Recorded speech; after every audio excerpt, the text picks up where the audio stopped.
হাইকোর্টের রায়ে ইতিমধ্যেই প্রায় 26,000 শিক্ষকের চাকরি বাতিল ইস্যুতে তোলপাড় রাজ্য রাজনীতি। শুধু চাকরি বাতিলই নয়, সেই সঙ্গে সুদ সমেত বেতনের টাকা 4 মাসে ফেরতে নির্দেশ দিয়েছে উচ্চ আদালত। একই রাজ্যে লোকসভা ভোটের আবহে উত্তপ্ত রাজনৈতিক আবহাওয়া, তার উপর চাকরি বাতিল রাজ্য সরকারের কাছে যথেষ্ট মাথা ব্যথার কারণ বলে মনে করছে রাজনৈতিক মহল। যদিও সোমবার এই রায়কে সম্পূর্ণ বেআইনি, একতরফা এবং বিজেপির মদতপুষ্ট বলে মন্তব্য করেন মুখ্যমন্ত্রী মমতা বন্দ্যোপাধ্যায়। উত্তর দিনাজপুরের করণদিঘিতে তৃণমূল প্রার্থী কৃষ্ণ কল্যাণীর সমর্থনে প্রচারে এসে এই রায়কে চ্যালেঞ্জ করে সুপ্রিম কোর্টে যাওয়ার বার্তা দেন মুখ্যমন্ত্রী এবং সেই সঙ্গে চাকরি হারাদের আশ্বস্ত করেন তৃণমূল সুপ্রিমো। এই রায় নিয়ে ঠিক কি বললেন তিনি শোনাবো আপনাদের। বোম ফাটাবে কি বোম না, আজকে বলে যে 26,000 ছেলে মেয়ের চাকরি খেয়ে নিলাম। আমি বলি অত সহজ নয়। হ্যাঁ, কোর্ট একটা রায় দিয়েছে, দিতে পারে। সব রায় যে আমায় মানতে হবে তার তো কোনো মানে নেই। রায়ের বিরুদ্ধে অ্যাপিল করার জন্য উচ্চ আদালত আছে। উচ্চ আদালত এক সময় এই রায়টাকে স্যাটিসফাইড করে দিয়েছিলেন। তারপরে আমরা উচ্চ আদালত বলেছিল নতুন করে হবে। এগুলো তো অভিজিৎ গাঙ্গুলির রায়। তো আপনারা জানেন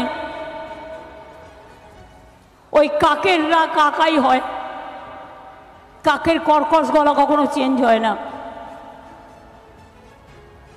এই রায়ের বিরুদ্ধে আমরা সুপ্রিম কোর্টে যাচ্ছি, ছাত্রছাত্রীদের হয়ে, শিক্ষার্থীদের হয়ে। 23,000 26,000 ছেলে মেয়ে মানে 1.5 লক্ষ 2 লক্ষ পরিবার।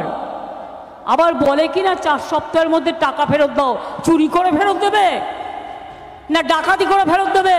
আজকে চাকরি করে সারা জীবন যত ইনকাম করেছো, আজ যদি কেউ রায় দিয়ে বলে সবটা ফেরত দাও, ফেরত দিতে পারবে? ফলে আমি জানি অনেকের মন খারাপ। মন খারাপের দরকার নেই, হতাশ হবেন না। আমরা এর জন্য, আমি নিজেও আপনাদের বলছি, আমি অ্যাজ এ ইন্ডিভিজুয়াল আপনাদের সাথে থাকব। এই রায়টা বেআইনি রায়। আমি জাজের কথা বললাম না, আমি শুধু বলবো রায়টা একতরফা রায় হয়েছে বিজেপির কথায়। যেহেতু ইলেকশন চলছে, আমি বলে রাখি আপনাদের, সরকার যা লড়াই করার করবে, কারণ ওর মধ্যে কোনো অন্যায় ছিল না। যদি অন্যায় থাকে আমায় বলুন, আমি রেকটিফাই করে নেব। আজকে 8 বছর বাদে আপনাদের মনে হলো ইলেকশনের সময় 26,000 ছেলে মেয়ের চাকরি খেয়ে আর আমার হাতে 10 লক্ষ চাকরি রেডি হয়ে পড়ে আছে রাজ্য সরকারে। শুধু করতে পারছি না এই বিজেপির জন্য। কিছু করলেই বিজেপি গিয়ে কোর্টে গিয়ে একটা পিল করছে, আর বিজেপির পিল খেয়ে চাকরিটাকে কিল মেরে দিচ্ছে। ব্যুরো রিপোর্ট, নিউজ বৃত্তান্ত। সব মাই চায় মেয়েকে রাজরানীর মতন সাজাতে, সাজিয়ে তুলতে চায় সোনার গয়নায়। ওরিয়েন্ট জুয়েলার্স, সোনা যা সর্বক্ষণের।